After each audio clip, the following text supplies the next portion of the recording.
ওয়ালাইকুম।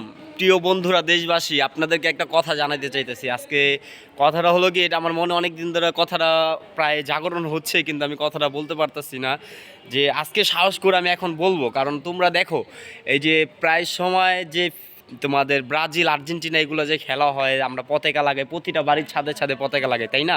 কিন্তু এখন আমাদের ফিলিস্তিনে, আমাদের মুসলমান একটা দেশ, ঠিক আছে, ওখানে আমরাও মুসলমান মুসলমান মুসলমান ভাই ভাই, তাই তো।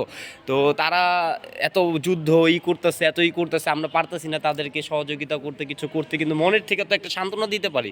যেমন দেখা যাচ্ছে আমরা ওই যে ব্রাজিল আর্জেন্টিনার পতাকা তো কত টাকা খরচ করে লাগে, তখন ওই টাকাটা আমি তার লাগাবো না। আমরা এখন প্রতিটা ঘরের থেকে, প্রতিটা বাসার থেকে, প্রতিটা ছাদের থেকে একটা করে ফিলিস্তিনে পতাকা লাগা, পুরো দেশবাসীকে জানিয়ে দেবো যে বাংলাদেশ মুসলমান আপনাদের পক্ষে আছে, ঠিক আছে, আপনারা ভয় পাবেন না, আপনারা যুদ্ধ চালিয়ে যান। আমরা সরকারের থেকেও অনেক করতেছি, সরকারের থেকে চাইতেছি, সরকারের থেকে যে সরকার যে পাশে থাকুক আমাদের, ঠিক আছে, যে ফিলিস্তিনের যুদ্ধের পাশে থাকুক।